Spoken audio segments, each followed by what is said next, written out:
So let's get to the speaker's race.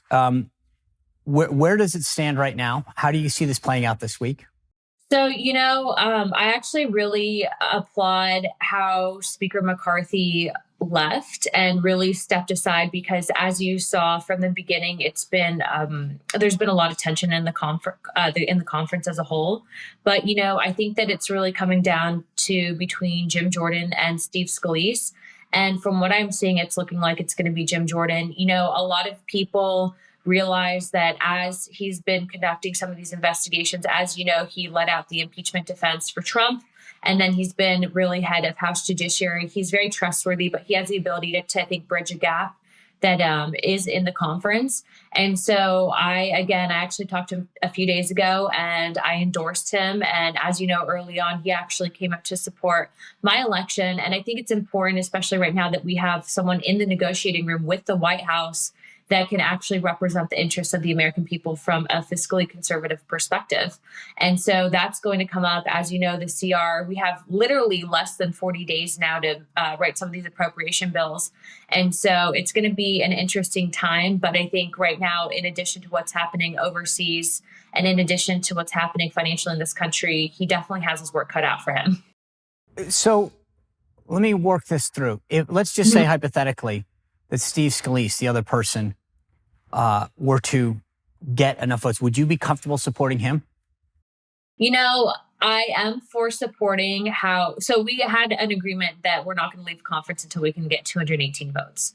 So the fact is that we have a candidate for him. I am going to ask Representative Scalise on whether or not he will bring a vote to the floor to impeach on impeachment of Joe Biden, whether he will subpoena Hunter Biden, and whether or not he will defund the Jack Smith investigation. If he's a yes on all of those, I'll vote for him. But if he's a no, then I think that among the conference, we have to seriously consider discussions. And then also, I want to hear his plan on how he's going to approach the next CR deadline that we're coming up on. So that candidate forum actually takes place today at 5 p.m. Okay. So do you think that has Jim Jordan answered in the affirmative to all of those questions?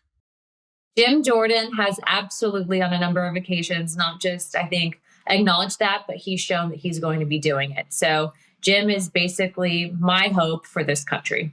So one of the knocks, each one of them's got pluses and minuses.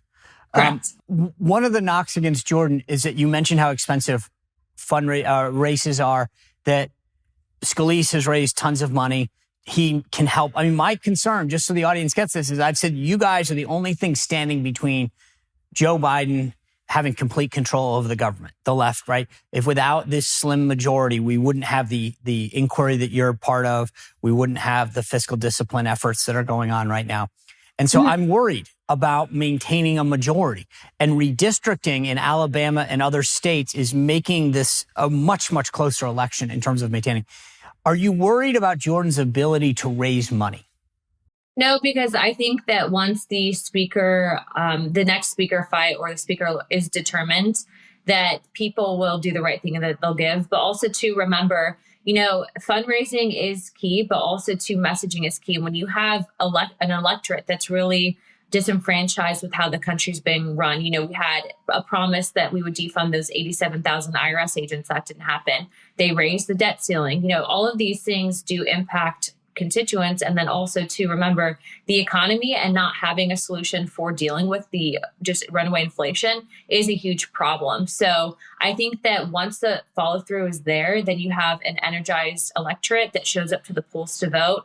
And right now, just based on national polling, it's looking like Trump is doing very well compared to Joe Biden. And I think that down ballot enthusiasm will carry some of these candidates over. All right. So getting to 218 is what, you noted everyone wants to say. They want to walk out of the room with someone who has a 218. So when it goes to the floor, it's one vote and boom, right?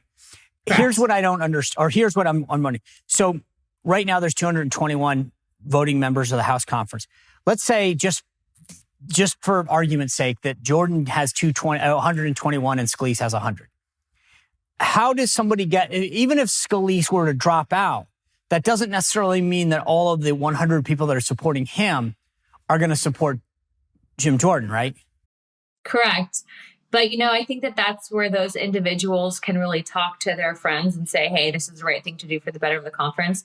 But, I was one of the 20 back in January that really stood for the negotiations on the House rules. Yep. And let me tell you, Sean, it is a whole different ballgame when you're out there doing it in front of the world.